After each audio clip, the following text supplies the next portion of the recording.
Jamie. We're starting now. Be cool, Jamie, you're late.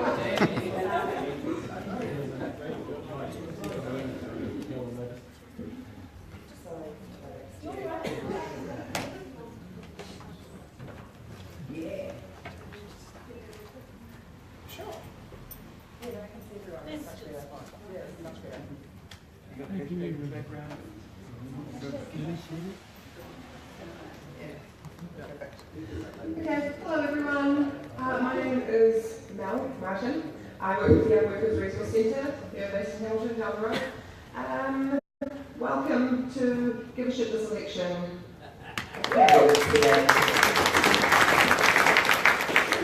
Just a couple of housekeeping things in case you don't know already. If there's a fire, which I don't think there's going to be, but if there is, the doors are that way and that way. Toilets are in the corner. And we want to thank Phil Gray and Tony Stevens for their involvement in making this thing all happen.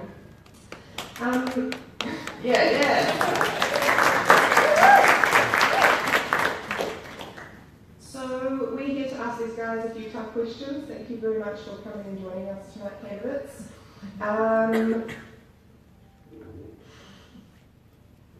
have to introduce Paul Barlow, who is going to give us some poll results. Paul, you go. Should we do a drum roll? Yes. Yeah, so these, that's a really good mic. The Commonwealth Brunton poll results, which came out about a quarter of an hour ago on TV1. Labour has no change, it's sitting at 43% at the moment. Nationals dropped down 2% to 39%.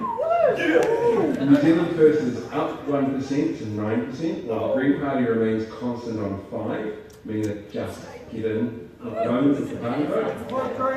The Māori Party is up 2%, and so is the Opportunities Party. So those, fresh tonight, very fresh. Tops at 2%, which is why they got ruled out of the TVNZ debate. It's now topics. Wednesdays midday. That'd be good advertising. TV3 debate, topless. From Brian Smith, we sit down, we have a chat to a whole bunch of candidates. This week I think we've got you, Jamie, and David, and there's a third one in my brain is going completely blank. Which is not great. And then there's somebody else. We will talk to most of you over the next couple of weeks. And then on Saturdays, I've got my own show called The Other One at 11 o'clock, where I sit down and talk to various candidates and political figures. This week we've got Jamie on the show. So you can listen to all of our shows on podcast as well, if you can't listen to them live. Jump onto the website, freefm.org.nz, and you can download them all directly from there. Anyway, have a great night. Good luck, everybody.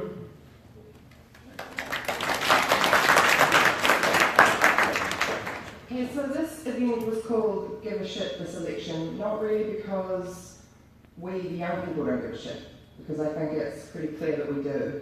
I turned up to Jacinda Ardern speak at the university the other day, and over 1,000 people turned out just because they care about what's happening to this country. So the young people do give a shit.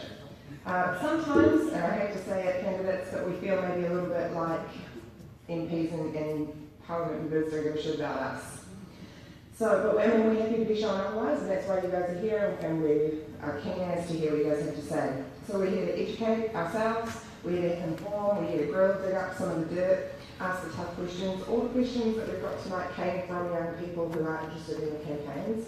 We have been polling on Facebook for the last week or so, and so all of our main issues and our questions have come from the young people. The way tonight is going to work is in just a minute I'll introduce to you the place and the people this all started. And then we're going to launch into I've got an individual question for each of you, which we'll separate throughout the night. And at the conclusion of those, or sort of in between those, we've got 4 main issues that were voted on by young people, and we'll talk about those soon. So I guess without further ado, Politics in the Tron was started as a social media thing to get young people voting in the Hamilton City Council elections. And it sort of spiraled into control, I guess. And Kelly Pike can talk to you some more about that.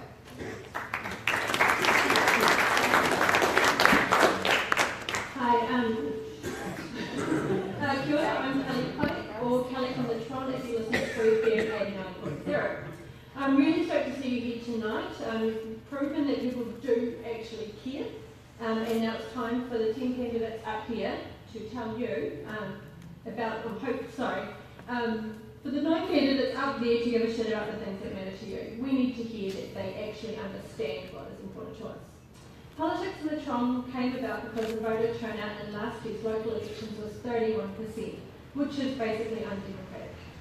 There are heaps of reasons for that, most of which you would have heard, so I'm not going to rave on about those now. We aim to share local political news through Free FM and Facebook and ultimately improve participation in the democratic system through events like this. If more of us vote, more of us determine the country's agenda.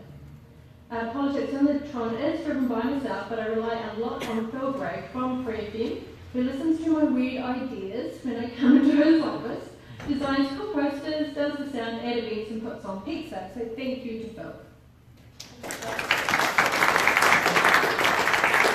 Also hailing from Free FM, we've had Tony Stevens go above and beyond to connect us with the Young Workers Resource Centre, Perfect Fit, and to help spread the word in our community. For his efforts, he's our joint timekeeper tonight, so be warned. We don't have long attention spans. Thank you, Tony, and thank you to Mel, our MC for tonight, for being the young non-partisan MC we needed, because I failed on that one. Thank you, Zara and done with. Let me introduce the candidates before we go back to Mel. But I just wanted to remind you that you've got 2 ticks, a party vote and a candidate vote, and we've got Hamilton West and Hamilton East candidates here for you today. So we've got Jamie Strange from Labour, he's a Hamilton East candidate. Oh no, I'm looking at you now, I'm going to pronounce it wrong, so I'm sorry. Peter Perone? Close? Yeah. Shane Wahongi, New Zealand first candidate for Hamilton East. Shane Wahongi for Hamilton West, New Zealand first. Donna Pokiri-Phillips for the TOP. Jack Galen, an independent candidate, Republic of New Zealand Party. There we go, Republic of New Zealand Party. Who's been elections about Jack Galen? We've got Dr. Gaurav Sharma for Labour, Hamilton West. Sam Taylor for the Green Party, Hamilton West. Joe Ridley for the Green Party, Hamilton West. David Bennett, Hamilton East for National. And Tim Mando, National Party, Hamilton West. So thank you very much, everyone, and back to you, Mel. Okay, before we get off, I want to introduce to you Gary and Hunter, who are our undecideds. These guys literally have no idea who they're voting for this election. So they are your guys to impress. But they also, we're going to throw back to them every now and then and just get their opinions, their thoughts, their feedback. If they have any clarification, they're going to ask for it. Remember, keep your answers short, literally 60 seconds. We're going to ring a bell at 45 seconds. And once you get to 60, Tony starts ringing. It's just a little ring that washes off, it doesn't know what he's saying. It just washes off, but it is okay, so without further ado, my first question actually is for Jamie Strange. Again, these questions will come from young people. As a teacher, you know better than most that education can provide the means to a better life. However, won't 1 year's free tertiary education just increase the number of tertiary educated Kiwis competing for the same number of jobs, adding to the issue of poor graduate outcomes? Are you welcome to take the mic? Okay, hello. Right, okay, so, there's a certain amount of jobs in New Zealand at the moment, and as people train for these jobs, it's also important to increase the jobs, so the jobs available. Otherwise, you have, so someone with a degree pumping gas, for example, as we often sort of talk about. So, how's Labour going to create jobs? Now, one of the key things is we've got to build 100,000 houses. So, then that's through a program called Kiwi Build. So we need apprentices, and we're going to really focus on the apprenticeship schemes actually a lot. because there's a lot of people who look at university as the only option, and we've got a shortage of the trades, plumbers, electricians, builders, and so that's one aspect. And the second aspect, real quick, is we're going to keep production in New Zealand. Is that 15 seconds?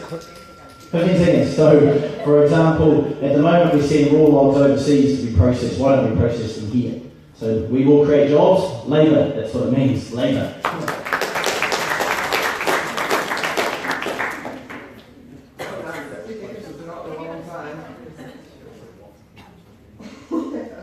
Yeah, that's not good. This one.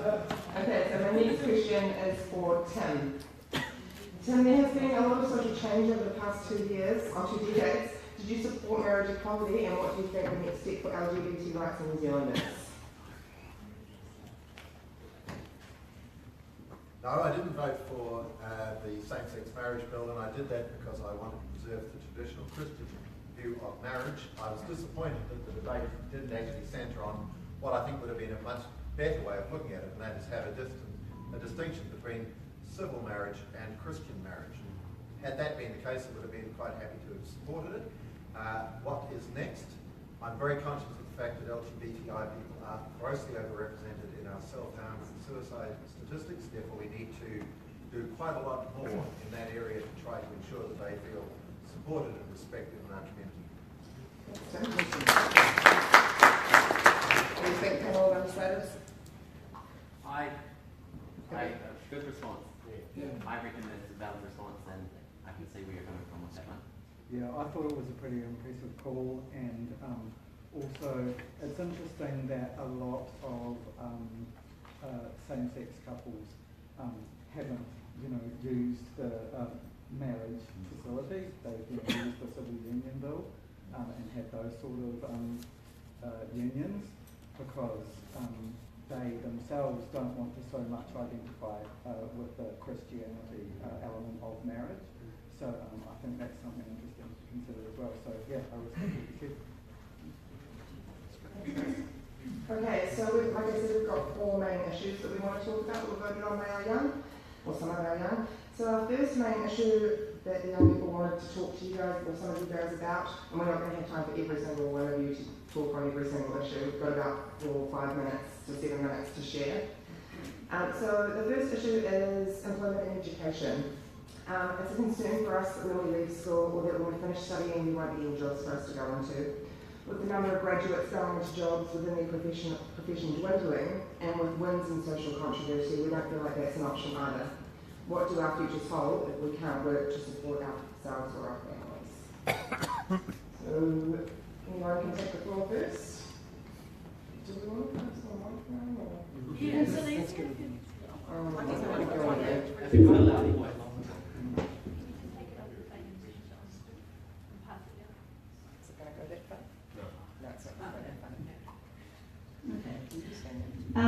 Yeah, kia ora. So there's a number of issues for us. First, it's immigration. And what the Opportunities Party wants is a smarter immigration.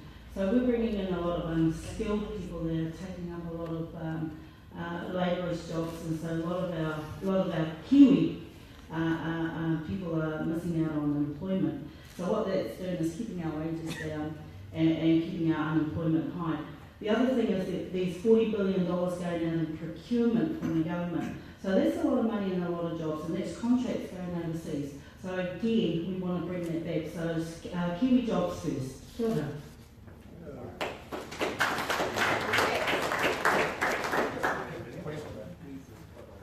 Answer that question. Do you want me to repeat the question real quick for you? Summarise the question. We're worried about work and employment and wins, and we're worried about our futures and how we're going to pay for them ultimately. Yeah. Well, the Republic of New Zealand Party will reduce poverty by putting a minimum wage up to $20 an hour and putting in place tax relief. The Republic of New Zealand Party will provide incentives in terms of jobs training schemes for people, and we want to see the youth employed, and so therefore a greater focus needs to be focused on youth advocacy, youth rights, so we can have a participatory democracy, and obviously the government needs to provide more jobs for youth, because 90,000 of our own youth haven't got work, and we're outsourcing it, bringing in overseas professional people, when we could be creating jobs for our own economy and our own people here in New Zealand. Thank you.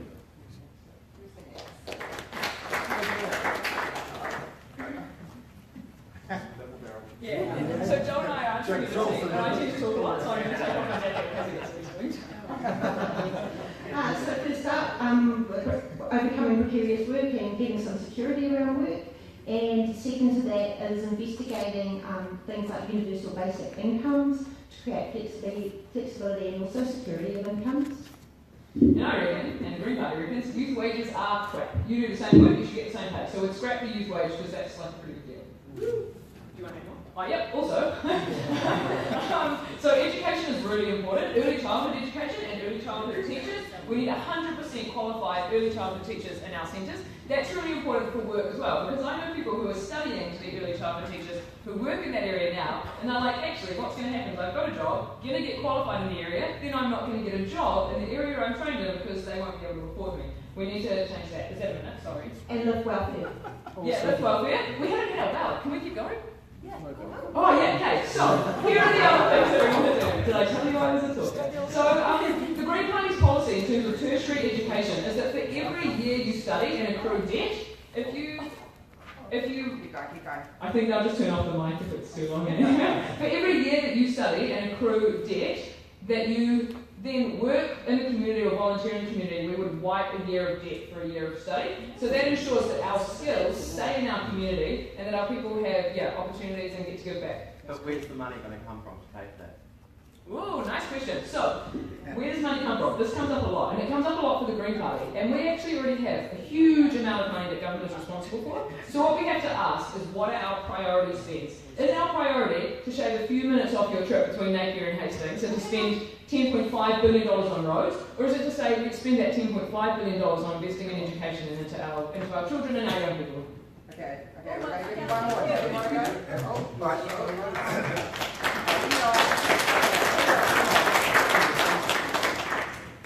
Look, with the exception of jobs in the public service, the government doesn't create jobs. You've got to have an economy which actually supports businesses and others who are employers to create jobs. And that's what we in the National Party are firmly focused on doing.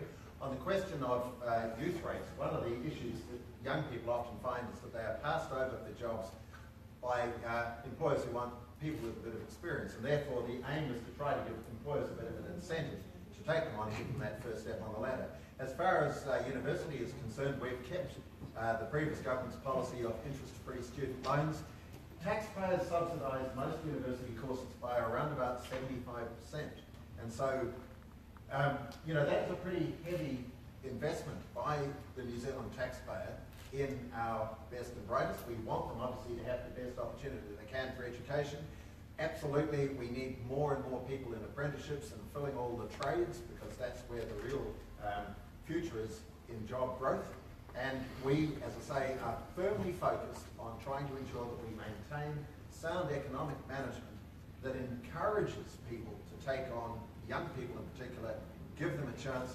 We've also put out some policies recently that will provide more support for young people who can't get a job but are genuinely looking for it. But there is a catch in that, and that is that they will not meet their responsibilities. And after all, everybody has a responsibility to try to find a job and be a contributing citizen. If they won't take that on when the opportunity is there, then there will be a sanction through the benefit system. But it's a sort of carrot and stick approach, and I hope most will respond to the carrot. Are we giving Twitter answers or Facebook answers? Like, come on, yeah, You can maybe like have a mix between the two. A happy medium. Instagram. Kia ora, everyone. I guess I understood the question as more like, do we have jobs for people, right? So the first thing is we are getting older, the population is getting older, people are retiring, so we need to bring more people to go back and take over the jobs that people are leaving. The second thing is we need to be creating more jobs. So for example, what Labour is saying is we're going to invest in regional development. So for example, we're going to go to Otago and we're going to set up a hub for people to start startups. So if you're a 17, 18, 19-year-old and you can inspired by people like Mark Zuckerberg, you don't have to go and take that 3 years free of tertiary education. You can take 3 years worth of money from us And we will mentor you, we'll send you a Otago, and you can build your own company and employ more people. So you get a job and you can get other people to get a job as well. And then the third thing is there are still a lot of jobs out there. If you look at newspapers, we don't have enough doctors.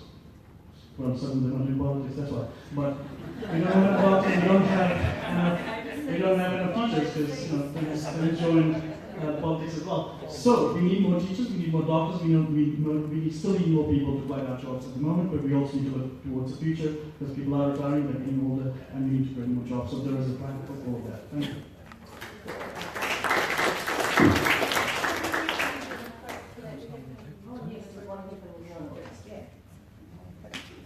I'll be brief. My colleague and I were sitting there smiling, particularly for those first three answers, because we appreciate those candidates coming around to where New Zealand First has been since the 2013 election. Yeah. Those were things that we campaigned on. Sorry. Useful memory. So, these were things that we campaigned on before. The Forestry Service, we campaigned on that. We've had legislation before Parliament on that very issue about restoring production of logs for a little while now.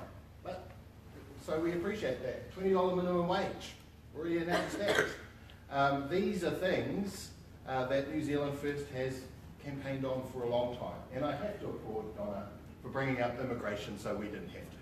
Because it's usually something that we get tarred and feather with. But it's good to know that these are issues that all the parties are coming on board with, that they're not issues that are just sort of restricted to one voice. So we applaud all the parties for coming around and agreeing with New Zealand First finally. So thank you.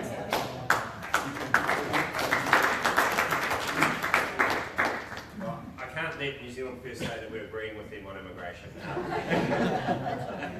We welcome people to New Zealand, and we welcome the skills and culture and traditions they bring to this country. And we don't take the approach of limiting the people coming to New Zealand to 15,000 like New Zealand First does. But you should. No, we should. Or 45 to 50,000 like Labour and the Greens are. We welcome people. We want New Zealand to prosper and be successful. Those people bring in their cultural traditions, their jobs, their hard work, their attitude, their aspiration. We welcome them, and we believe that they're good for this country going forward. So we won't have people say that we agree with Labour, the Greens, and New Zealand First on cutting immigration. Oh, I didn't think you agreed. I'd like to respond. I'd like to respond to Are we that. sticking to the main issue, which is employment and education? Because the issue is, if you're an immigrant and you come into our country and you're going to add value to our country, then haere mai. If you're actually coming to our country and you're going to devalue our way of life, then I'm sorry, you can come in as a visitor. Because what's happening is that, like I said earlier, the labour force has been crushed because of immigration. Now, this is nothing against the migrants, because they just want to do the same for their families as we do. What this is about them taking our jobs and about companies being able to keep our wages low. Now, that's the real issue. That is the real issue, guys. And the other thing, I support the Greens, but actually it's the Opportunities Party policy to have a universal basic income.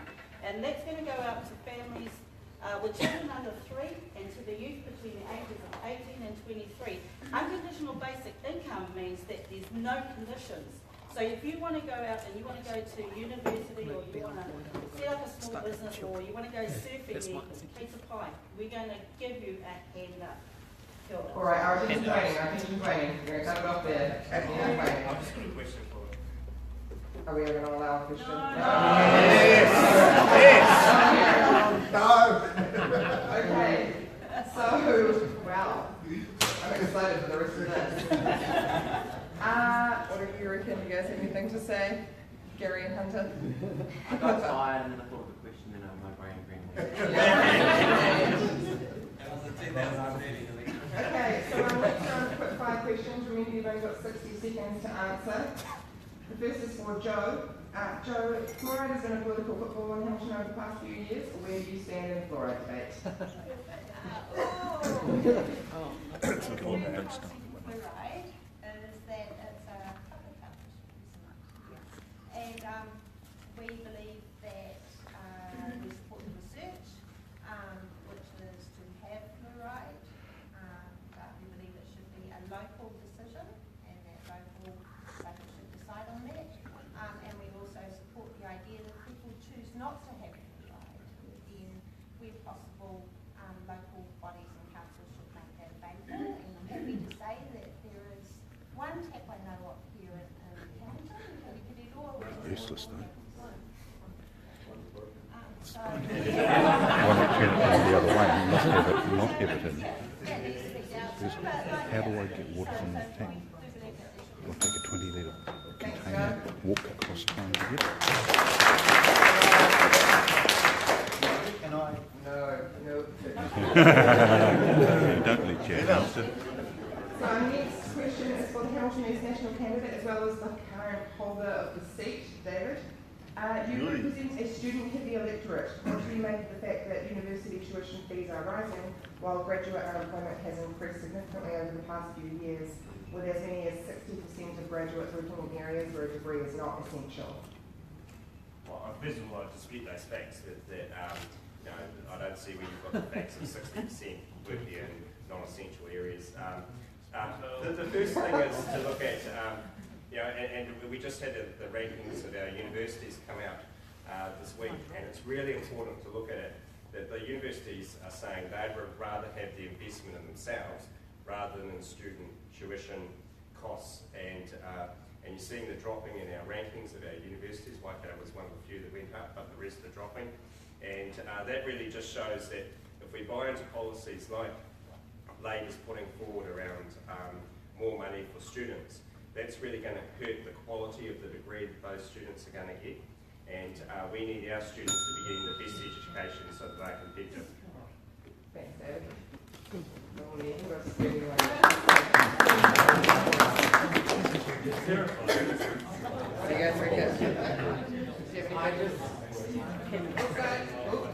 Can you just, you said something about quality of education. I probably missed it, yeah. You said something about quality of education. Why would increasing our assistance to students decrease the quality of education? Yeah. Because the thing is, you've got a set amount that you spend on education, tertiary education, for example, and Labor's increasing the amount that's spent on the student living cost component, not increasing the quality of the institution component.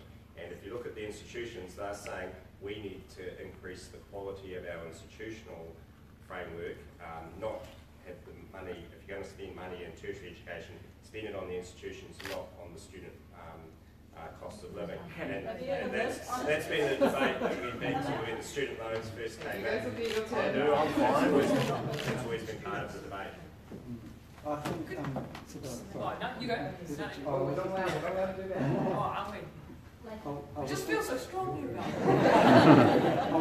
Considering the value of qualifications, we have the quality of qualifications, but then their actual value in the end.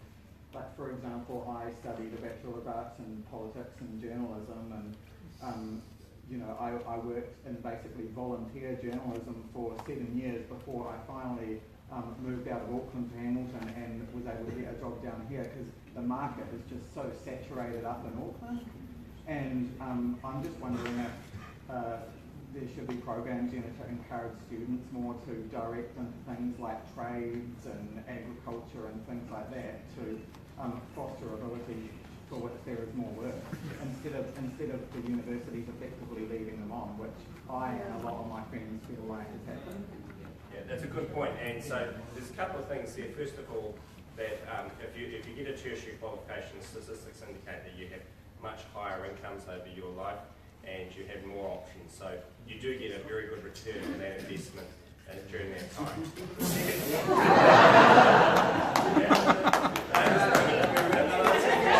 So the second thing is that when you look at your question, you've actually... Oh, you've got to shoot it around.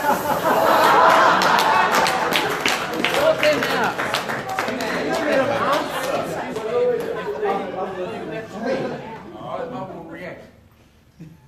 I don't want that stuff on me or my clothes. Okay. I'll just let you know. We'll do it in front. Okay. All right, let's carry on, guys. Let's carry on. Just let you know. So our second main issue that was voted on by the young people of Hamilton is WINS. Sorry guys, I know the Greens have an unfair advantage. With a welfare system in place, with a welfare system in place that is supposed to allow New Zealanders the ability of knowing there are options if you can't find work, it's a rattling time that so many feel like they can't turn to the system that was put in place for them.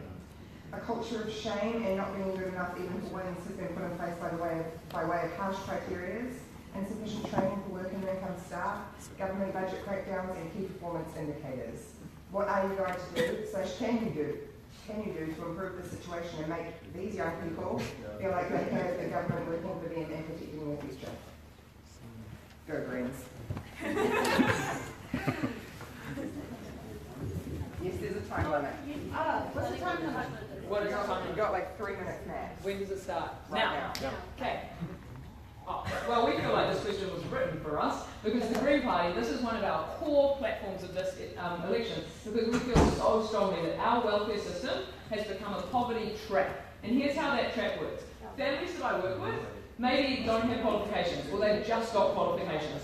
And so what happens is, this woman, she's finished studying, she's studying hospitality, she hasn't previously finished any high school qualification, she has 8 kids. She's like classic what everyone thinks of when we go, oh, someone on the benefit. She really wants to work.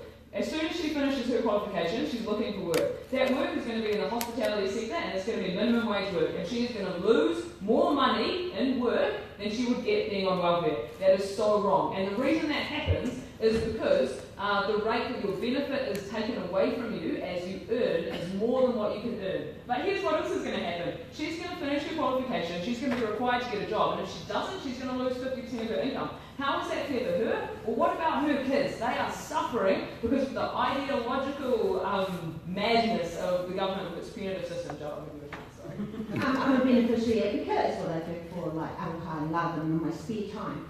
And I used to be on the DPB and I had 3 small children on the DPB, and it's a humiliating, it takes away your dignity, it takes away your sense of self-respect and your sense of self-esteem. I remember standing in WINS too scared to leave and letting my child wet themselves so we didn't miss out on our appointment, which was already an hour overdue. This happens in WINS offices every day.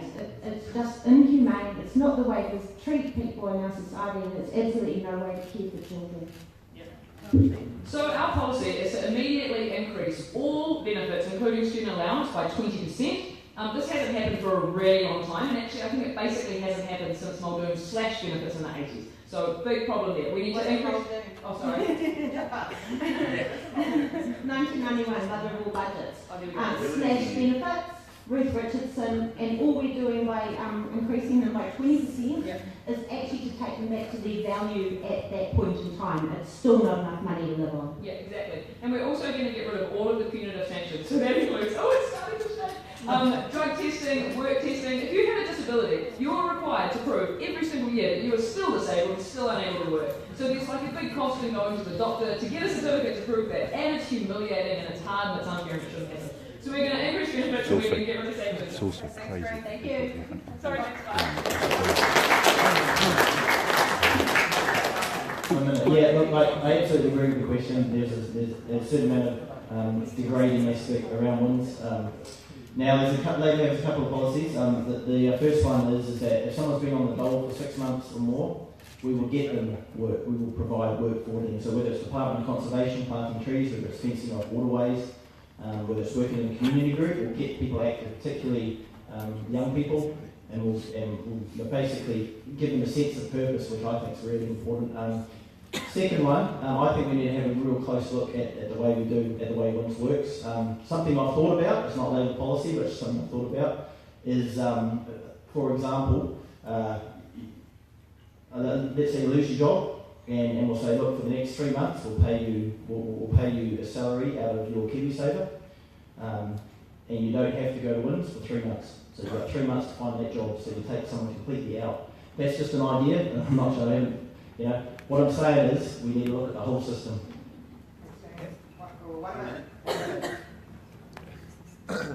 First of all, I would like to say about the fluoride that we've been binding. I'm shocked that he went back to that. The second issue is I'd like to bring up about the gay issue. We need biological and extended family. Too many fathers are committing suicide. The third issue is beneficiary bashing that's going on in this nation is wrong, and we should be training people to get jobs in the community. Okay? Thank you. He's good.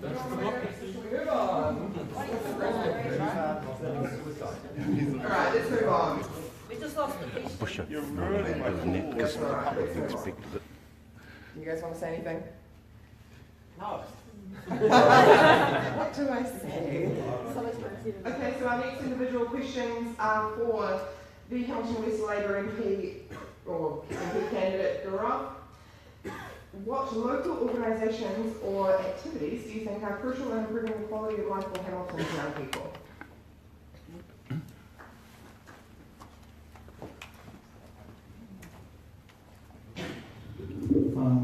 So do you mean the ones already existing or the new ones we've covered? Well, I guess I've been involved in Hamilton for a long time, even when I was living in Auckland. And I used to go to Waikato University, but they have something that Auckland University doesn't, which is an Institute of International Affairs. Now, I know a lot of people might not be interested in the Institute of International Affairs, apart from David Parker and myself in the Labour Party.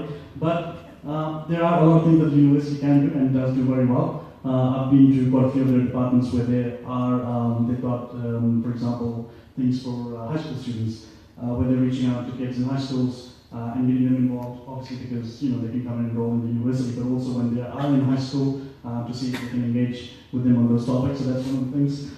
Another one is something around what Peter Humphries is doing. I think people like him who are helping with homelessness is something, you know, that the young kids can get involved in, obviously to solve the problem, but also to get them more involved in this because it is a big issue. It affects young people, it affects old people, but also because we need them to get involved in these sort of Can I respond to that as well, because I'm Hamilton West? No, these are just... I just want to put a plug in for Western Community Centre. Oh, actually, I do read I will allow that. And our next question actually is for Donna. And I apologise for the predictability of this question. Gareth Morgan caused controversy a few weeks ago with his lipstick on a pig comment. What are your thoughts on the comment and was it sexist?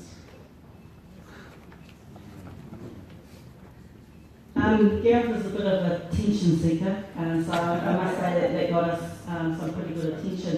So the lipstick on the pig, I guess the metaphor for that is that yes, Jacinda Ardern has taken over the leadership of the Labour Party, but at the end of the day, the Labour Party's policies are still the same. So a pig's a pig, just with lipstick on. So that's the analogy, and he did get that from the Obama campaign, so I just put that out. Okay? It's been around since the beginning. Yeah. Okay, thanks. Do you need further comment? They did put out that billboard that had lipstick cross, pig cross, policy tick, which was kind of a little bit condescending, I thought. He's talking about dressing up the underclass. And spiteful from Gareth. Yeah, it can be a bit controversial. I just feel like saying Well, I mean, the fact that he's not allowed to get into the leaders' debate tomorrow night is a real issue. And the issue is, I know parents. But the issue is about democracy. And the leaders debate is for real politicians. The margin of error for polls is 4%, so we could be sitting between 1 and 5 or 2 and 6. Or -2. Okay. Yeah, for -2. The maths right. Our third most popular issue for the young people of Hamilton is, and some of you have mentioned it, is housing and homelessness. So given that these options were all put forward and voted for by people from Hamilton, we really do give a shit. We give so much of a shit that we care not just about ourselves, but we care about everyone. We care about everyone having access to the lifestyle that some of us have. So we, the young people, want to know what any of you plan to do to address even a quarter of the problem regarding housing and homelessness in New Zealand. With the worst statistics of homelessness in the developed world, we want this addressed, and we want it addressed right now. Go. But the Greens can't go first this time. No, we're ready. I'll go first. Oh, okay. The majority will still be state houses, but some will be provided by other providers working with the government.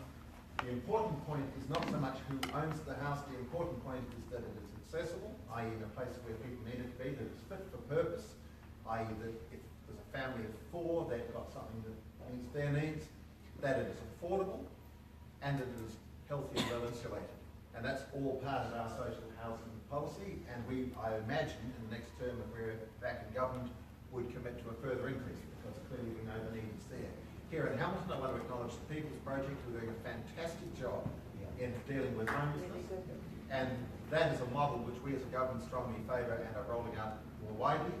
Also in Hamilton, David and I have advocated very strongly and successfully for the Housing Infrastructure Fund. It's a $1 billion fund. We've got $272 million coming here to Hamilton, which is going to open up the development that has been on the drawing board in Peacock for nearly 30 years.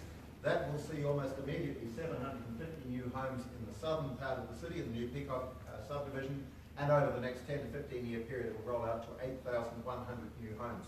That is important not only because we need new houses, but also, and this is something that the MP for Hamilton West I've advocated for a very long time, we need more balance in Hamilton's growth. Great that we've had all this development out in the northeast, and we all know where that is, not against it, but I think that Hamilton needs more balance, and particularly the suburbs in the south and west need a little bit of rejuvenation, and having a really large development there will have a huge stimulatory impact. It'll bring new educational and health services, retail activity, and a whole lot of other things. So I'm very proud of it, and I think we are showing that we are committed to overcoming both housing and homeless issues. Thanks, Adam. Sure. Look, just before I start, this is not my answer to the question, but I want to publicly apologise to Tim McIndoe. I behaved in a way that really was unacceptable last night when we sat on a panel. So I want to apologise to you in person and in public.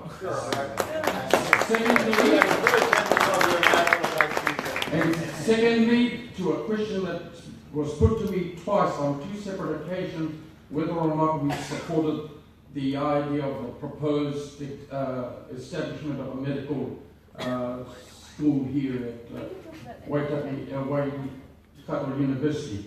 And I want to say that my responses were that New Zealand First didn't support them, but I have since found out that we support the notion in principle. So I'll say that in public. Now, in terms of the response to the question, first of all, stop selling existing state houses. Secondly, reference was made to the proposed development. The developer should only have no more than 2 years to commence that development. And we would push for the developer to provide 34% of that development for affordable housing.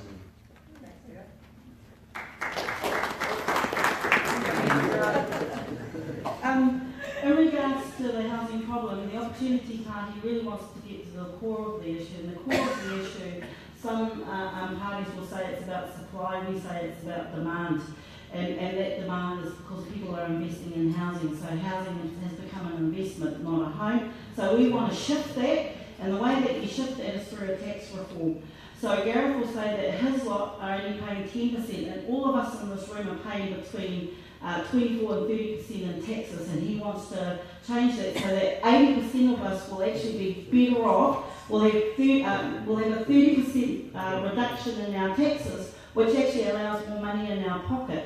Also, in regards to the housing problem, it's not just about being able to afford to buy a home, it's also about the housing, social housing problem. So we think the government actually has fiduciary responsibility. So 70% of that responsibility belongs to the government. We will give houses out to social housing so that the community can have some control over how they house their whānau. But more importantly too, we want to sort out the koretake, what we call koretake, a landlord saying we want to warrant the fitness and ensure that our families are in safe, healthy homes. Sure.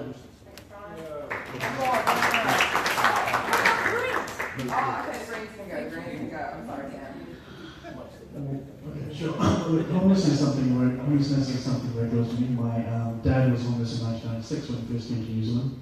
He used to sleep in Auckland Domain and he did Auckland Submission. I go to Auckland Submission every year. I celebrate my birthday there, I celebrate Christmas there, I celebrate New Year's there. I'm there all the year, every year, for the last many years. It is a big problem, and that's why I was saying, we need to get more kids involved. I met a young lady there who was a lawyer and said that when she was going to come and volunteer there, all her friends said, well, why help these people who are just sitting in their house doing nothing. 5 weeks of volunteering there completely changed her mind. But that's just one example. Another time I felt homeless almost is now coming back from the US 2 months ago when I came here in Hamilton. Impossible to find a house here. I was living in a youth hostel in a bunk bed. I was sleeping on the floor and then sleeping back, still kind of doing that, jumping between people's houses. You can talk to any real estate agent in Hamilton who doesn't know me because I've gone and tried to find a house and it's impossible to get a house.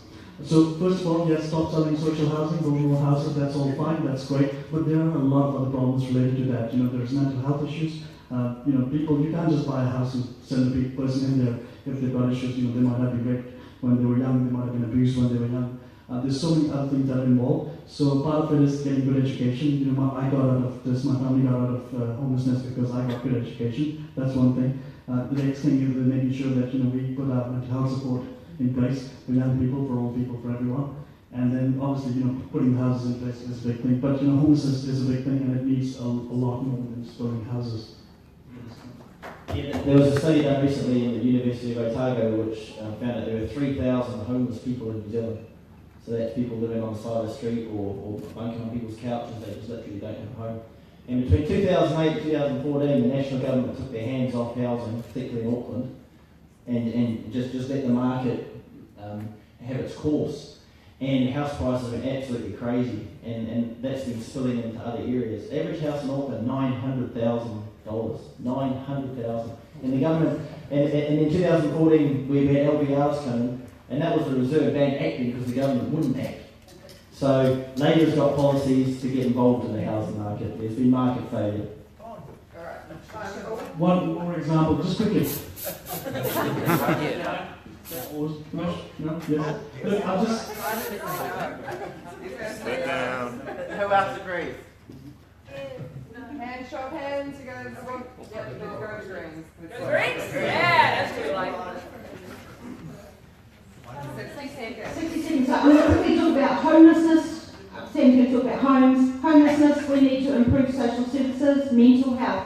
When we say homes first, it needs to include not a short-term 3-month, we'll wrap you around, put you in a home, look after you. That has to be for long-term. Has to include mental health, social services, doctors, medical, everything.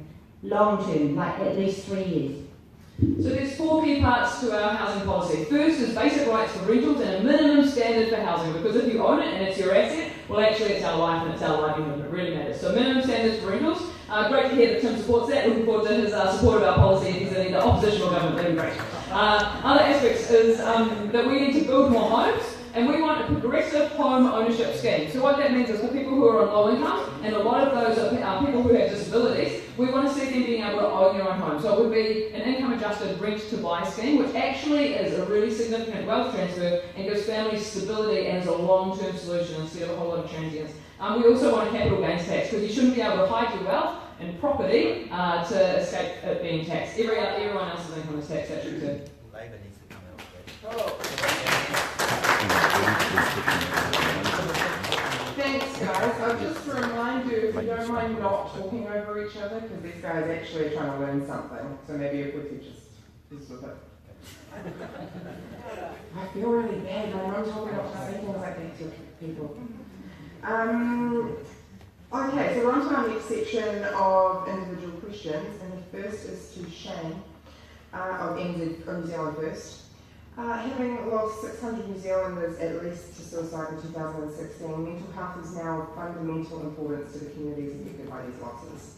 What strategies will your party put into place to address the need for crisis support and mental health awareness? 60 seconds. I couldn't agree more.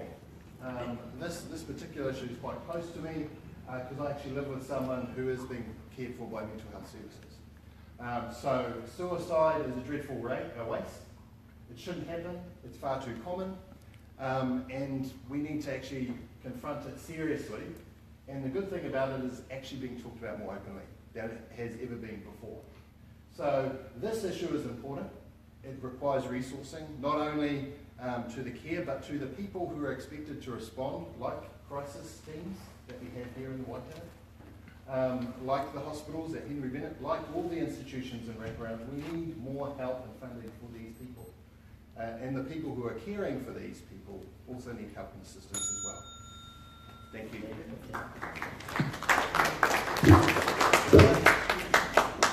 Can I ask that? Oh, you actually all these questions for you, Jack. You ready? So I've called you an independent candidate. I'll just note that he's not actually an independent candidate. He's running for the Republic of New Zealand Party. But so just disregard what I say. As the only independent candidate on the panel, you're probably the least likely to give second colour. What is the real issues you would like to address by throwing your name into the hat? 60 seconds.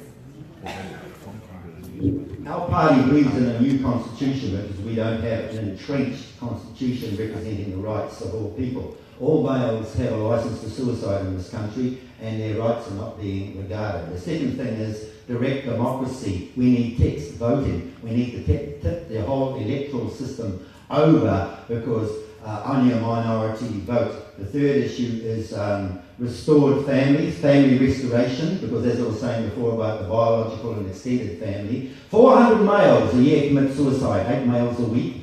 Fathers are not getting access to their children and they are committing suicide. Centronomics, we need to print our own dollar, have the Pacific dollar perhaps generate $1 billion and put that into economic transformation. Okay, and Kiwi Green Pack, we need alternative ways of generating energy in this country. Thank you.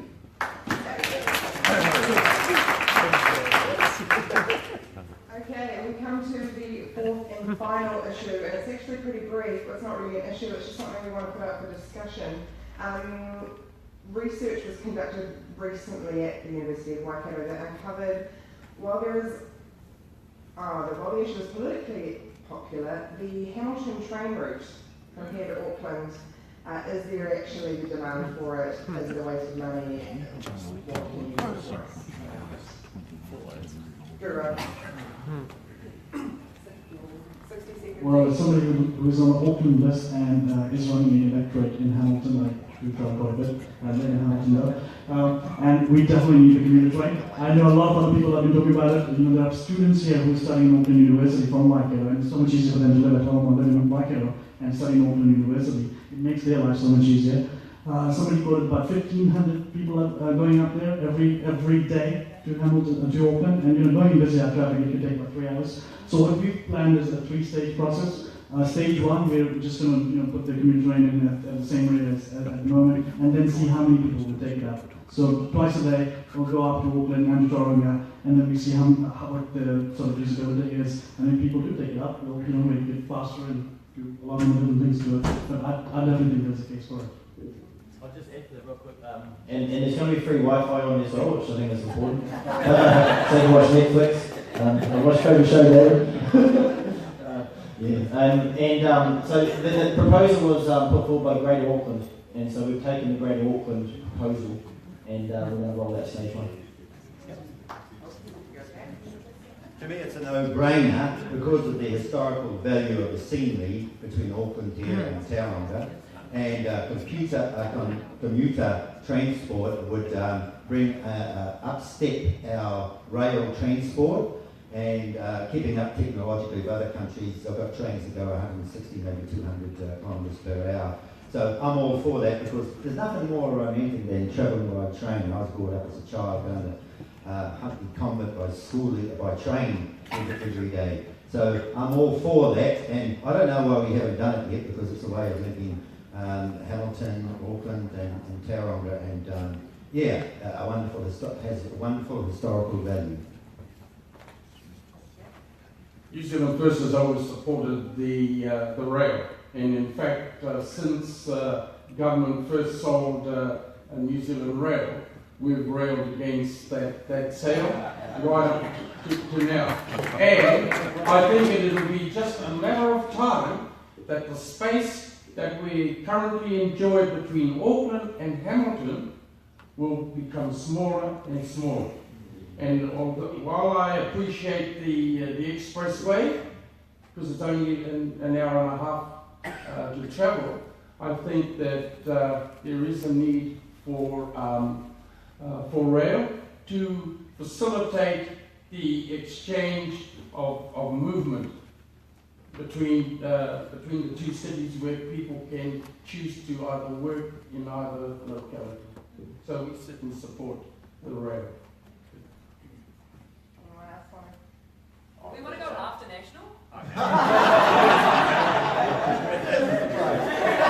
Everyone knows the Moles promise. It's a diesel train, so I'm going to presume the Greens are going to presume. Well, it is a diesel train because it's not electrified between Auckland and Hamilton. And you know, if you're serious about rail, you do what National's doing, and that's carry the electrification down. 130 million just to get electrification from Papakura to Pukekohe. That's serious rail investment, not $20 million on a pipe dream that does nothing for anybody. Can I just ask, do you agree with the Greater Auckland proposal? I haven't seen the Greater Auckland proposal, but the thing is that the Greater Waikato proposal is a better one, and that is linking the road to Tauranga, which is the opportunity you got now, and that's what we've promised, and that's with billions of dollars, more than $20 million subsidy on 90 people going up to Auckland in the morning and back, which is a joke. At least getting started. It's not a start, it's a joke that has been tried and failed in the past. If you're serious about doing that, you actually go out there and you electrify from Auckland down, as we've promised.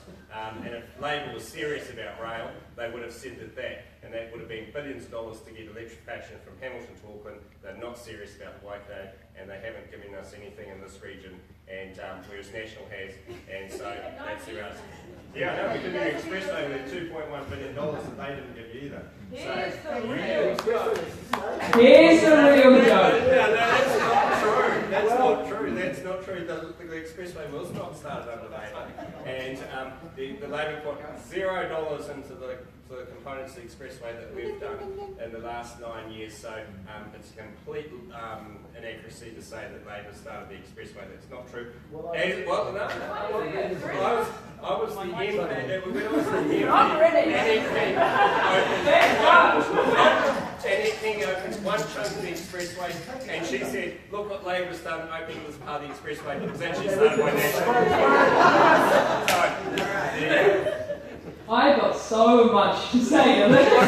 Wow! But first of all, he made something about like a joke. Here's the real joke. A government, the National Party, 9 years, haven't responded to climate change. What have they done? Built a whole lot of roads. He says trains are great. The National Party is the reason that Auckland is locked into such bad traffic problems because they haven't responded. More than that, they have not only not responded, they have refused to release reports that say how great trains are from independent authorities, and when they have released them, they've redacted half the information. Why would you listen to anything this government has to say on transport? It's beyond me. Everyone's got a car. It's the facts. So yes, we support trains, we support them going into the existing rail corridors. They're there, they've been there for like decades. We also, think that part of the brilliance of that is there's a triangle there, Tauranga, Auckland, Hamilton, Kirikiriroa. And what that means is regional development. So it's not just about transport, clean energy and climate change. This is about regional development opportunities for young people, making Kirikiriroa the tertiary hub of the Waikato, and we can connect towns and people, we have cheaper homes out in the communities, and we can develop economies in small rural areas. Yeah, trains! Woo!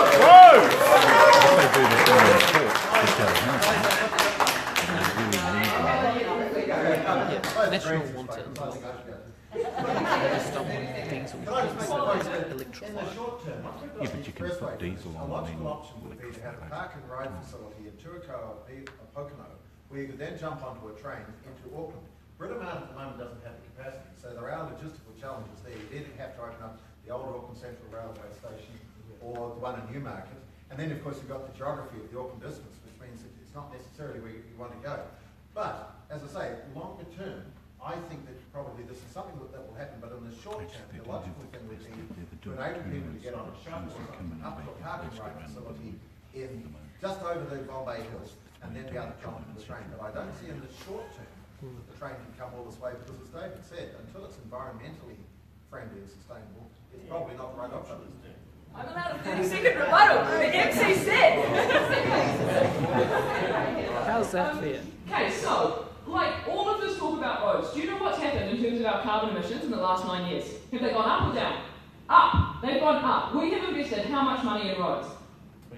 Billions, 20 billion. Do you know how much our total education budget is? It's 11.6 billion. We're spending more on roads than we are on people. We're talking about cars, where individuals have to have licenses, where transport is a huge part of our emissions that we're not reducing, and we're building a reliance on roads. Roads are costly, they take up a huge amount of space, and they don't help us address climate change. What about all the car crashes This between PRV is the challenge of our time, climate change, and roads are not helping us with it. We really need to hold the government to account to plan for sustainable, future-proof transport options, and that is not roads. Yeah, that's You've made that claim in a meeting before, and you've made it again tonight. When you talk about expenditure on roads, you're talking about things over decades, whereas 11.6 billion is what we spend on education annually. Okay, well, And electric cars. you guys want to hear more about this? No, they don't want to hear more about it. Okay, well, we're actually nearly at the end. Oh, I've got 2 more questions because I forgot them. I didn't forget them, I just skipped past them. Sam, I've got a question for you, so you can talk some more. Are you ready? Yeah. The Green Party suffered considerably after Matilia's admission that she committed benefit fraud. This was perhaps one of the most discussed issues of this election campaign. Do you stand by her actions?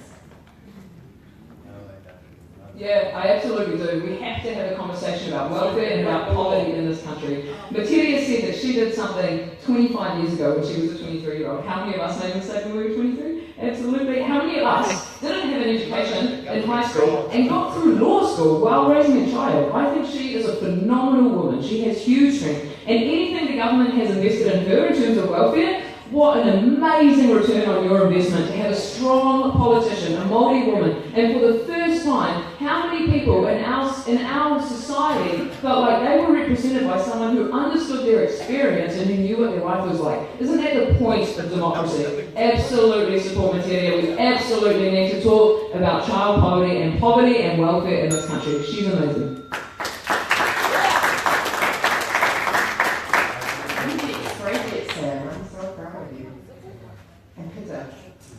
With the resurgence of racism popularised by Trump in the United States, I'm sorry again for the predictability of this question, how is New Zealand First going to balance its values with the need to combat racism and discrimination against immigrants?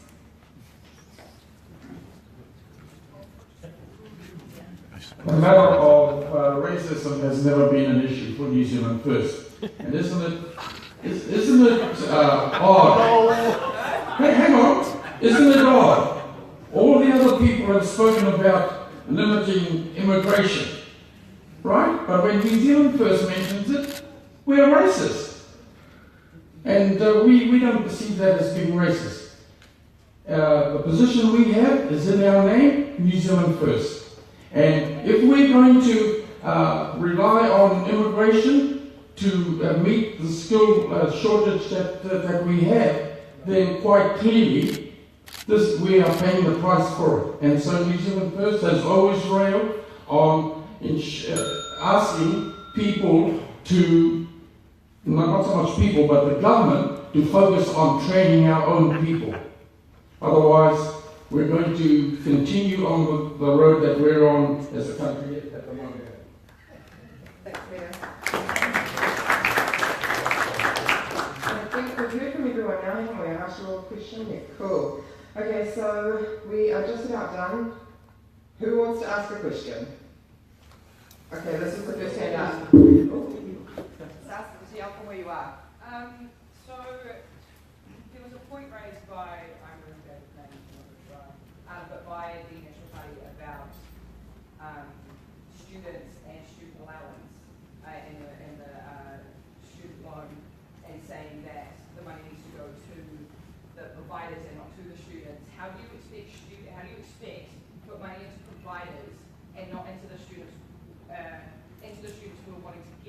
degrees to do all of these jobs that we need to fill when you don't give them enough money to live or feed themselves or to study. Or anything of a postgrad. How do you expect to get good income from giving money to tertiary education and not to students to live? Because we do not get enough money to live at the moment. Well, New Zealand students get probably one of the best government incentives and funding than any other student around the world would get. So if you go to Australia, America, and see what students there live on. Sure, I don't live in Australia or America. I know, but that's the market you're in. And as a student, you're in the world market, and that's what it's like. And the idea is either you put the money into the institution or to the student base, and that was the question. So you should just put the money into the institution that is already getting money. There's many questions, not just one. Go.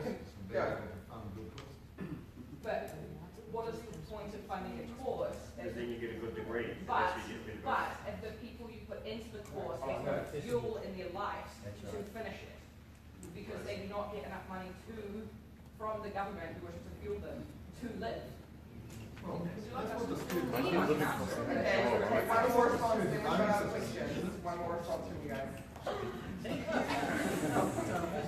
Yeah, this is a huge issue, to be honest, and I fill out food bank applications at work all the time, and there are a lot from students because it's hard to live. And it's like we hear about like universal income and this and that, and that's like $200 a week, and sometimes rent is $160. How are you meant to do food and transport and medical bills and power for $40 a week? You just can't. So the Green Party would increase student allowance and living costs by 20% immediately. So that's a core benefit and it needs to happen. We also would extend the support for postgrad students. But here's the thing, in terms of the big picture, kind of what I'm saying is right. Hear me out. If you fund institutions, it's really effective. So what the Green Party want to see in the long term is capping and reducing student fees and having no student fees, and instead putting all of that money directly into our institutions because they are better able to direct it. They then get sustainable funding that covers their costs, and you as a student, as a taxpayer, as a citizen, can enroll and attend instead of as a consumer of education. We've seen a real shift in our education model to kind of a private consumery model, and we want to shift that back. So it's two things. First, look after students, look after living costs. Second, effectively fund our institutions, and that's currently not happening with the current system. Thank you. So what's really important about the Opportunities Party's policy is that you'll get $200, and if you want to go out and work to earn the extra as well as go back to university, that's okay, fine. You're not going to get we're not going to take that $200 away from you. So that's your baseline. The other thing is the tax reform, and like I said, if we reduce taxes by 30%, that's a lot more money in your pocket to help provide for a sustainable living. So that's what I want to say. Alright, let's move on to the next question. Thanks, guys. Yes, this young guy down here. Should I stand up? Yes, stand up. Okay. Yes. Well, look, getting a train from Hamilton to Tauranga is all great. Like, that's cool. But people travel beyond Tauranga. So if you go to Whakatane, Gisborne, you still have to travel between Kaipira and Tauranga. That road is so dangerous. How often is that road closed because of crashes? There needs to be an expressway on that busy road. Getting a train from Auckland, Hamilton and Tauranga, that's not transport policy. People travel beyond those destinations. And just by your question about student living costs, get a job. Like really, I have a job. I do that. I work in studying at the University of Waikato, so I've studied for 4 years so far. I, one day, was walking back to my car park at uni.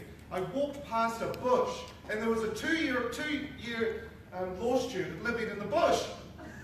And you try to tell the law student to go study, get a degree, get a job, or work. I do that though. I work 20 hours a week. I'm on living costs. I can make ends meet. Guys, we're not here to scrape each other up.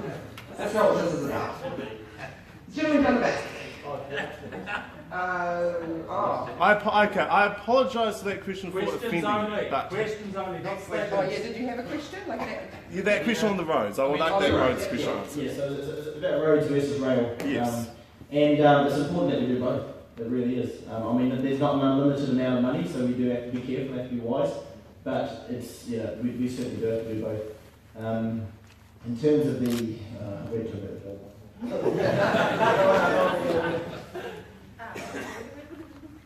I come from Whakatane, and there's a rail corridor all of the way. So the triangle that we were talking about was centred around regional development in here. The Green Party have made announcements regionally around where we're opening up those corridors. It's a progressive thing. It's something that we should start soon, and immediately, actually. All right, gentleman down the back. Just on that cool topic of education, but it's a question. I'm a student, just taking a little break so my wife can start as well. There's a couple of things that we struggle with. Is one, we lose money if we're both trying to study and get ahead.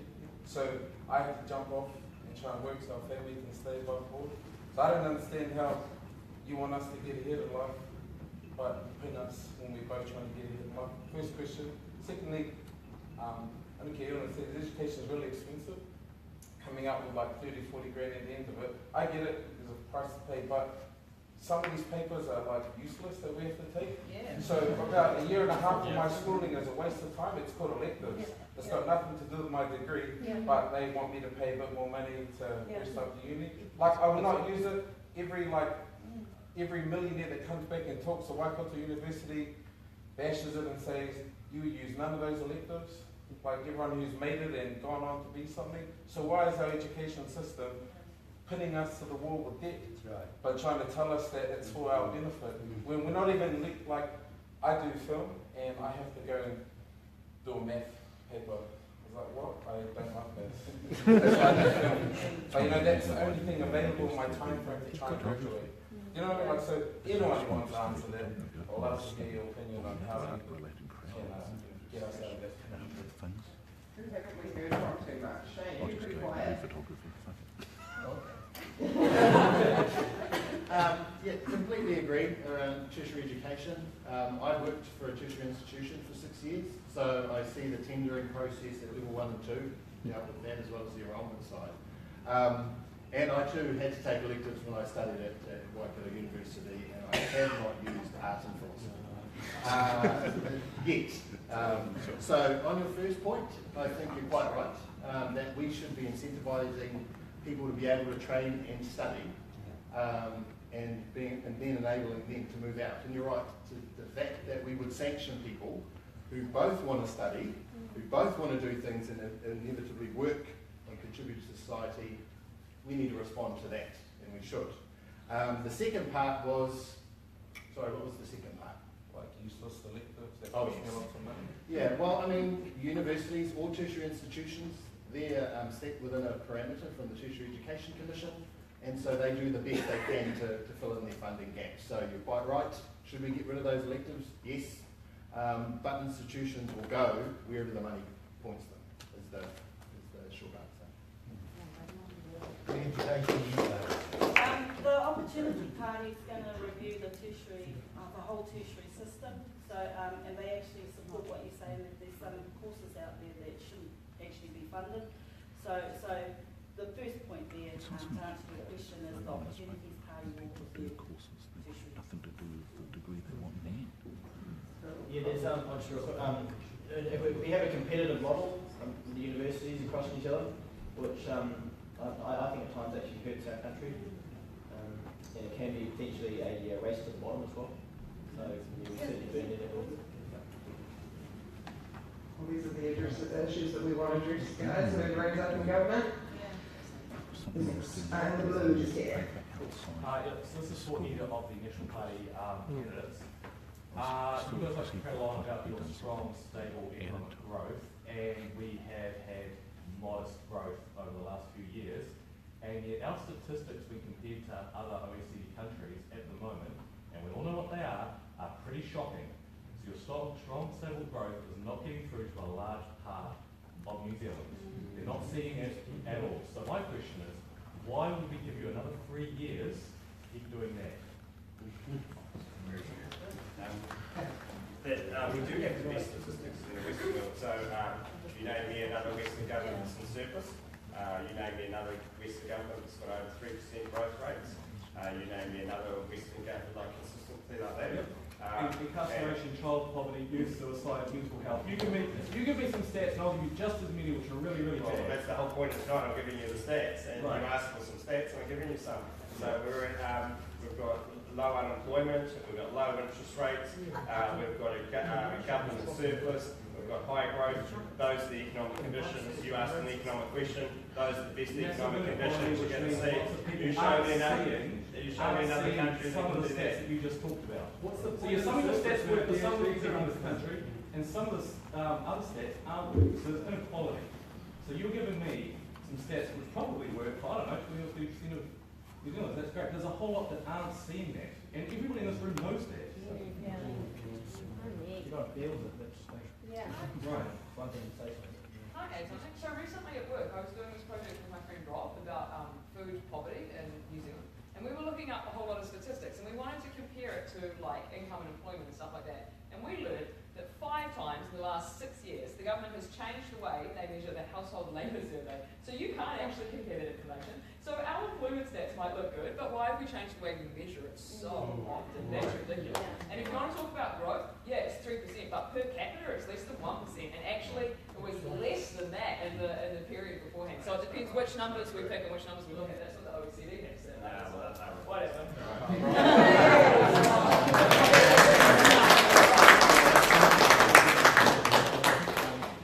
Yeah, well, I was just on to put here, the GDP has been around 3%, but a lot of it has been house prices and record levels of immigration. GDP is, the house prices aren't included in GDP. Yeah, well, people... So how did they get included? No, because under Labour's time there were higher house price increases, because house prices aren't part of GDP. No, but house prices aren't part of GDP, so how are they included? Well, I'm talking about people making capital gains in their house. Yeah, but that's not included in GDP. Looking after the rich. How do you include a house price in GDP? Right, looks like you are not getting the answers you need. Alright, gentlemen here. National posted a rather large surplus recently.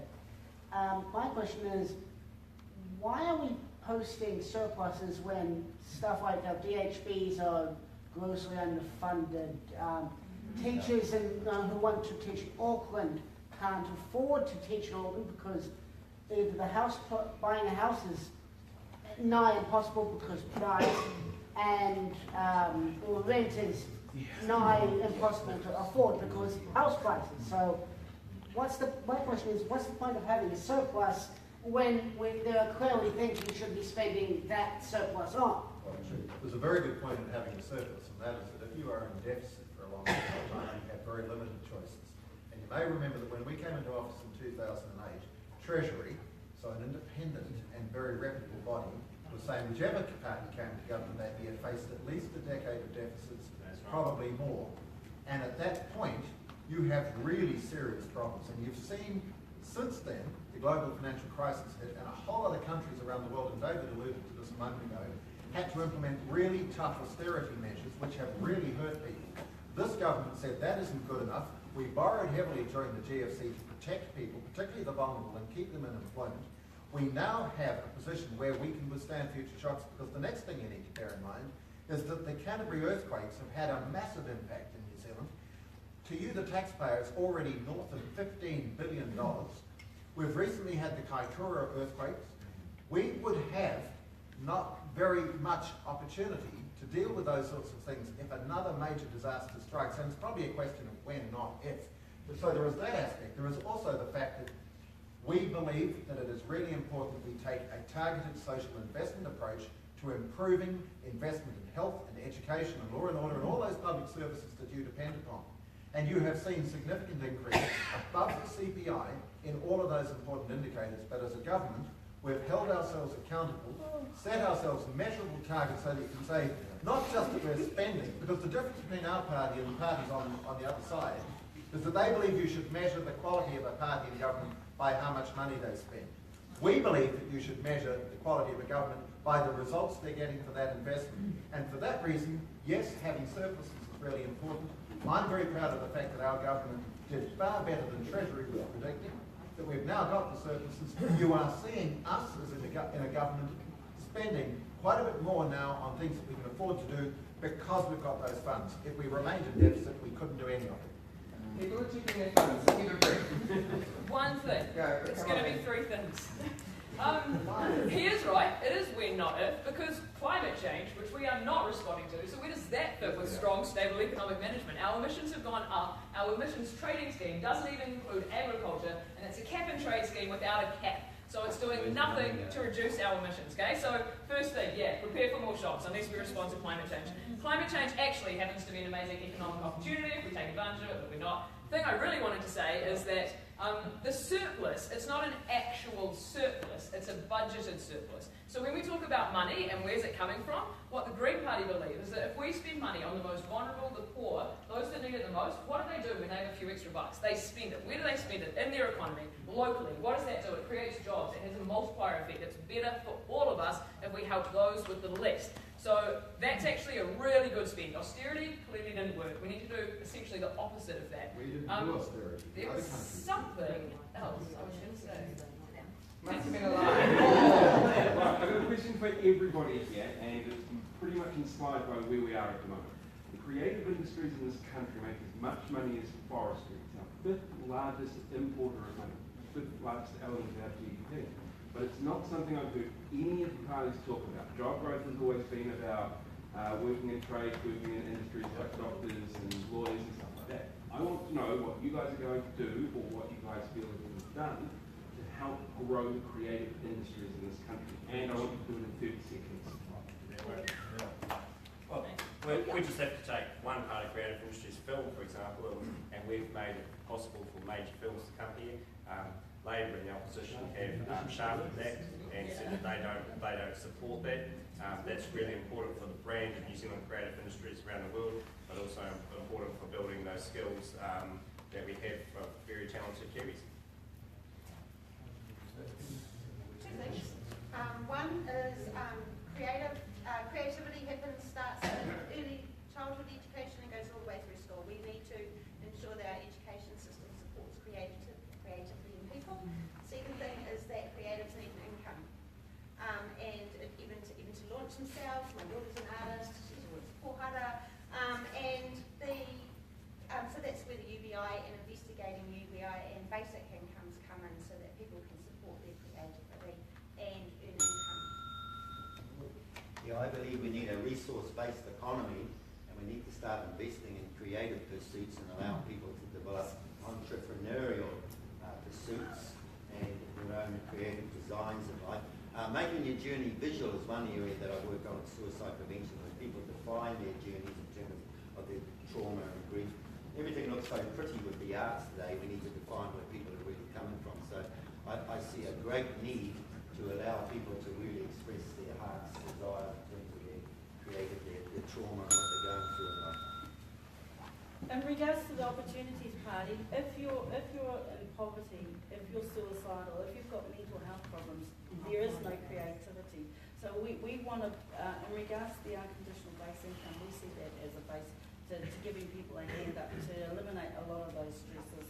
That's really important. Education is really important. So we want to have a look at basically education from a 1-year-old to however, whenever you want to complete your education. And the other thing that I was going to talk about, because it all goes in hand in hand with each other.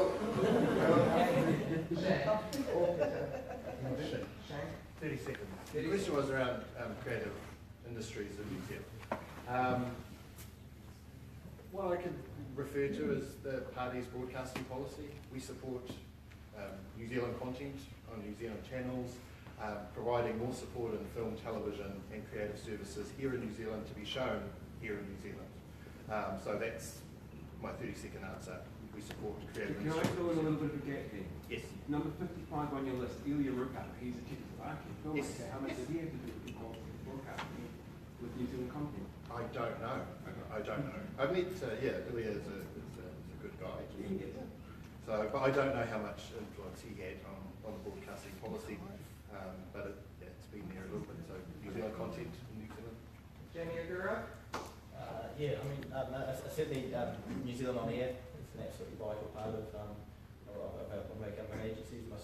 support that. But I'll quickly talk about education. I'm a music teacher, and it's important to have an education system that's varied and broad and that has creativity in it. I feel like there's been an obsession with testing. A lot of teachers telling me that too. As a music teacher, I'm not just teaching instruments. There's confidence, creativity, cooperation. Also, I guess, we were talking about the target before, saying that people can go and start startups, and startups are all about creativity as well, so we're investing in people and kids for their dream businesses. Well, thanks, candidates. Anyone voted amongst yourselves, you two? I actually just wanted to ask the national candidates. So your finance minister, Stephen Joyce, obviously recently has been in the news about an $11.7 billion hole in Labour's budget. A bunch of experts have come out saying that that's not the case. He's yet to find anyone that can actually back him up on that. So I just wanted to know if you guys supported him. Basically just a yes or no question, and maybe if you want to explain to that as well. Yeah, definitely. There's $11.7 billion because they're spending money that they haven't accounted for any change in any government department. They've just said that we're going to increase health and education. They haven't made any accommodation for wage increases, for example, law and order for police and those sort of things. So they haven't done their numbers right. And a lot of economists that the Labor Party's trotted out to back up theirs thing have always been quite left and supporting the Labor Party through that process anyway. So only one really. I mean, the guy that well, yeah, I think you go through the list and you can look at them. So no, I think definitely. And the point is that Labor is spending a lot of money that they don't have, and you're going to have to borrow that as a country. And it comes back to the point of those economic conditions. We have to borrow it, or we've got to tax more. And we know they've got a secret tax program they won't release, and we know that they want to borrow more. And either of those two things are going to be bad for the economy and actually hurt everyone's prospects over time. But just one more thing on that. So the experts are saying that the numbers do add up, so it makes sense, and the budget is probably going to be pretty tight, is what they're saying, but they're all saying there's no hole, so that's two different things, and you can't say one without the other. I mean, is there a hole, yes or no? The answer is no. Yes. Can I just say, the only hole is the one that Stephen Joyce dug himself.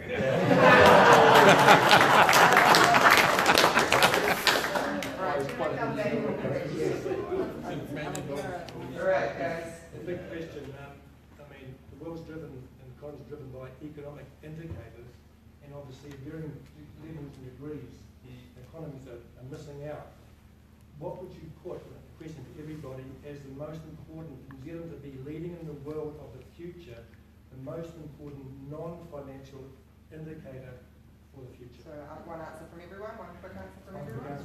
Non-economic indicator of performance of New Zealand being a top performer in the world for the future, non-economic indicator of good performance. Do you want me to start? Well, let's have down the end of the line and we'll go after. I'm going to give a personal view first, and that is that you would have all children growing up knowing that they're loved, secure, respected, and have great opportunities. The trouble is you can't legislate for a lot of that, because you can't, for instance, legislate against family breakdown. So from a government point of view, I would say the most important single thing you can do is ensure you have the very best performing education system, with every child having access to good education, so that is then will take into a good opportunity in life. And by and large, we do have a good education system. We just need to ensure that every child is able to learn.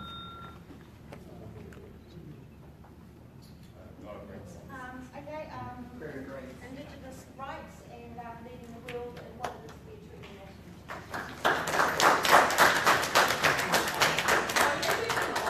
I'm just taking my opportunity.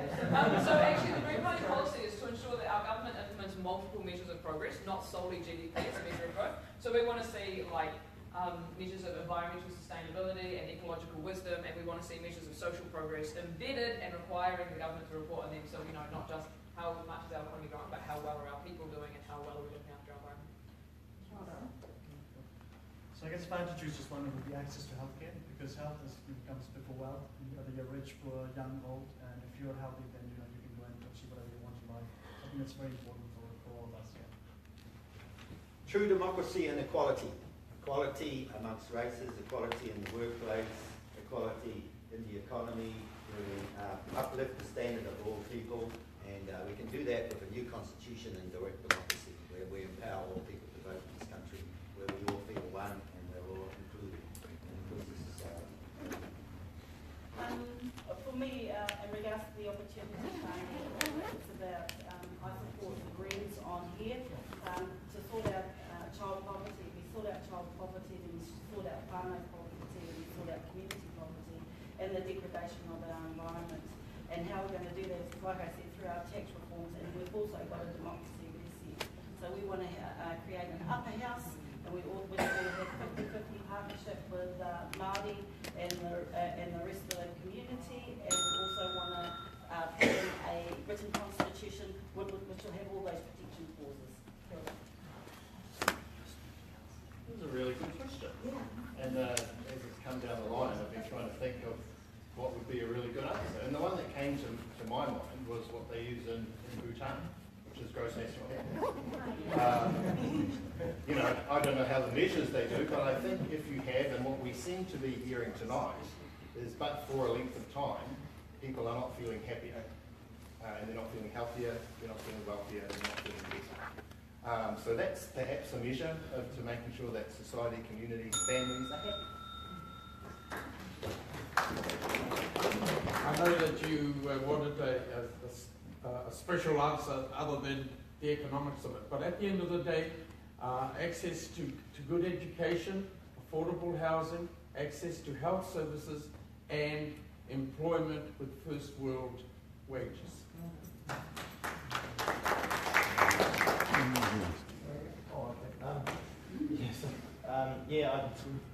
I'll probably say climate change. I reckon that we are small enough and mobile enough to be aspirational and to actually lead the development area. Well, immigration is a really good one. You know, like we want people to come here, and that shows New Zealand's successful. Under Labour, 30,000 less. Under the opposition parties, they're going to cut that down before you start. Okay, we'll go for 2 more questions. We'll go for Amy. This is a question on behalf of my husband. He's a beekeeper, and this is he's Richard National. So basically, it's around when the farmers, go into retirement and say their children don't want to take on the family farm. What do you plan to do to make farms affordable, or what's the future for farming? Yeah. So I feel the corporates are actually more increasingly coming in as we all feel my parents didn't actually have that. That's a good question, but if you look at it, corporate farming has never really been that successful in New Zealand. And if you go back about 100 and something years ago, there were a lot of corporate farms, and they were British family corporates. And the success of farming, because it's a very low income business, high capital, that means that corporates don't go into it because they have to do a return to shareholders, and there's no way that you can do that and have a shareholding in return that you keep people happy. So farming necessarily isn't corporate. There's some large-scale family businesses, which is quite different from corporate. Now, when you look at that transition in, that's not for us to do. You know, we're the government. We're not the succession planner. You know, within a family business or within an enterprise or an industry, and the competitiveness of dairy, for example, in New Zealand has been shown to be very effective. So, 100 years ago, most of your dairy farmers are English, and your people running the Fonterra were English. 50 years ago, the Dutch came in. They're running Fonterra now. The Uruguayans and the Filipinos that are milking on the farms, they'll be running Fonterra in 50 years' time. The way it's been set up has enabled people that are very competitive to get ahead and go forward, and that's why we've got the best dairy industry in the world. So I don't think there's any change there, but what you've got to really be careful is on a wealth tax, which Labor wants to bring in, so that for that, and that's when you couldn't transition to families. Was when last time we had a wealth tax like that, because basically half the value of that asset went to the government, and that really hurt farm succession. Maybe they have a policy of bringing a wealth tax. Yes, they do. They do. Well, we don't want to have a tax working group after the election. I want to hear them say they're not going to do it. They've never written it off. They've never said that they're not going to do it. 20 seconds I've given it. As a chairman, on a related note, in terms of foreign ownership, which is, you know, kind of connected to all of this, the Green Party policy on that is that only citizens and permanent residents should be able to buy land in New Zealand.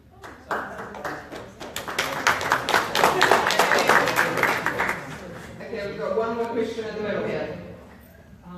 Just thinking about drug law reform and drug policies, we know meth is one of the most terrible drugs out there in terms of sort of 1 or 2 hits and you are addicted, and we know that it completely destroys your ability to feel even basics like happiness over time.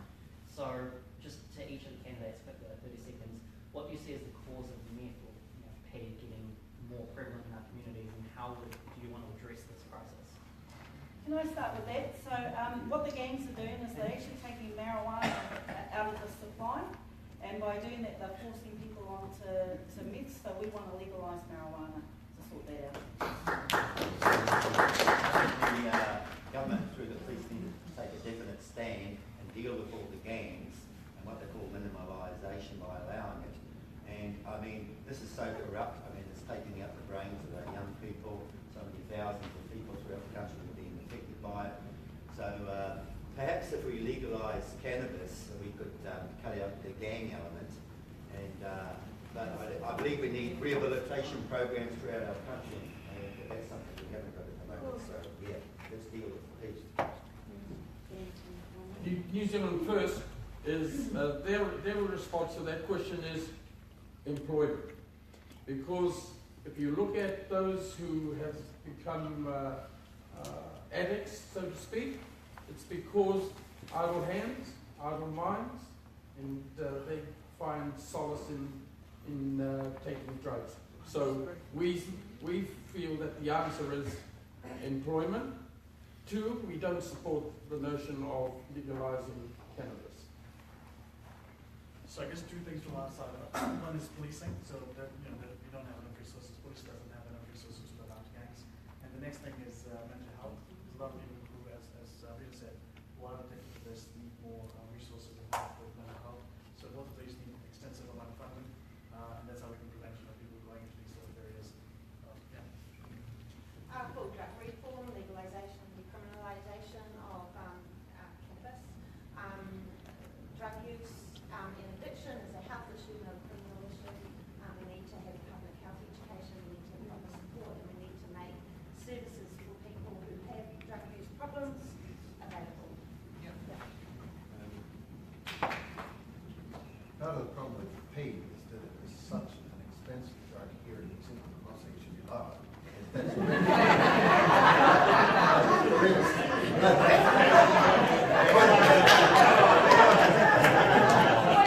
point I'm making is that is why it's so attractive. That's why it's so attractive to the gangs, because there's big money to be made. It's far more expensive than it is in other countries. And so that's why when we talk about resources, it's not just a question for police to deal with.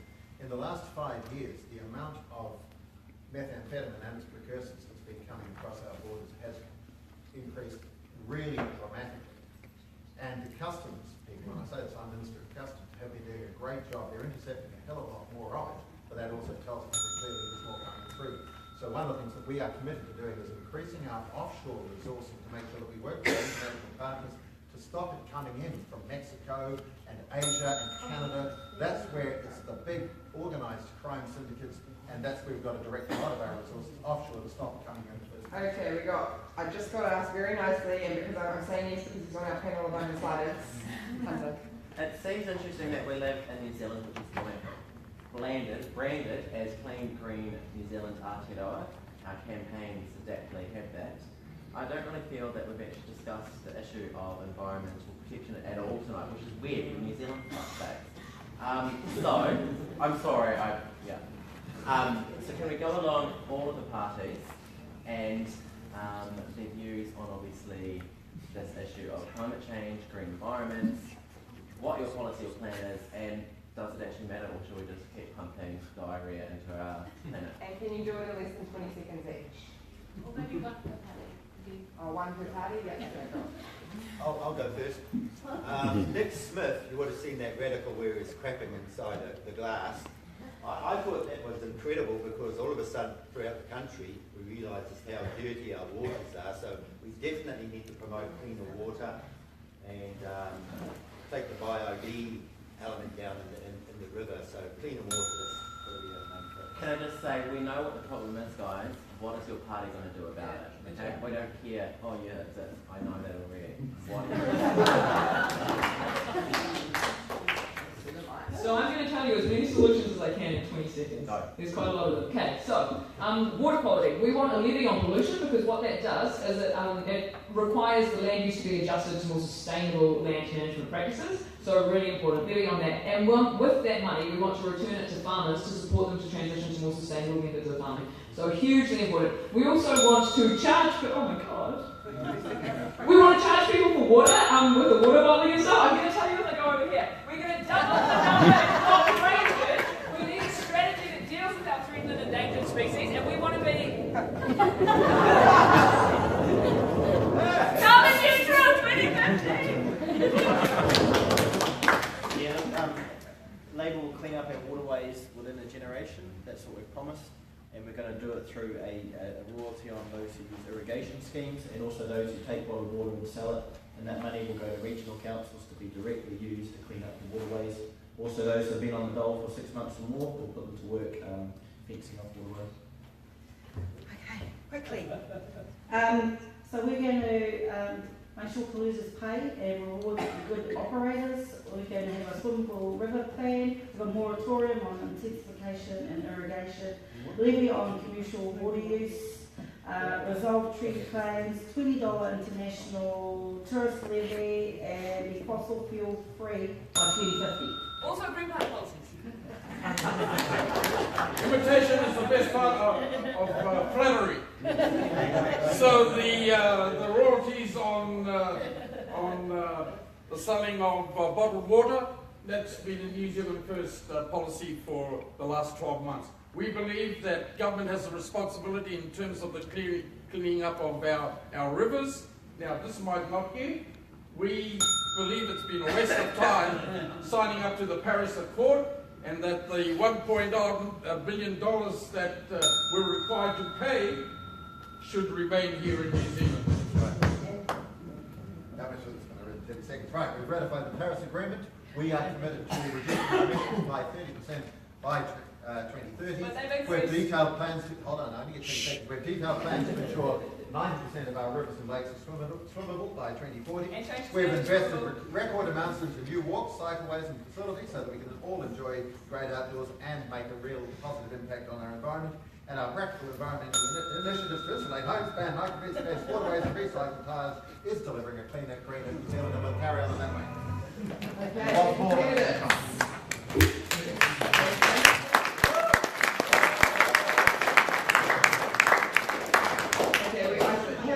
have a feeling we really could just sit here all night. So these guys will be around for the next little while if you want to come and have a chat to them afterwards. That concludes Membership This Election, your local candidates debate. We hope that you're leaving tonight a little bit more informed, if not a little bit infuriated. Candidates, good luck with your campaigns and good luck with the journey over the next couple of weeks.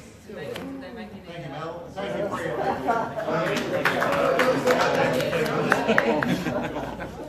We would get in there. But yeah, what do you guys want to wrap up? Sum up what we thought of them this evening. Well, I feel like it's more raise of hands. People that have come here out of you lot in the crowd, have you felt you've learned something? Yes? No? Yeah. Have you leaned left or right or what? Has Say your one way or another? If your opinions changed a little bit, where's your hand? No. That's what it's all about. It's about you guys. We're just two ex-journos or one still current. You know? It's about us trying to all as a democracy making a decision. So that's, you know. And I think all of the candidates coming forward and having a reasonably cool but fun debate.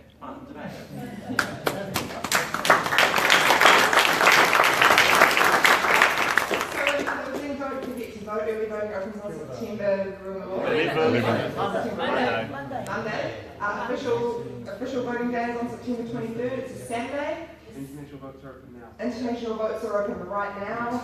I'd like to close with a quote from Kate Shepherd, who's on your $10 notes. She, in 1893, led the country to allowing women to vote, the first country in the world.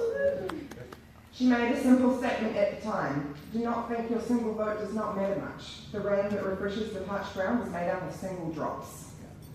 I've been Mel Martin from the Young Workers Resource Centre. Thank you very much.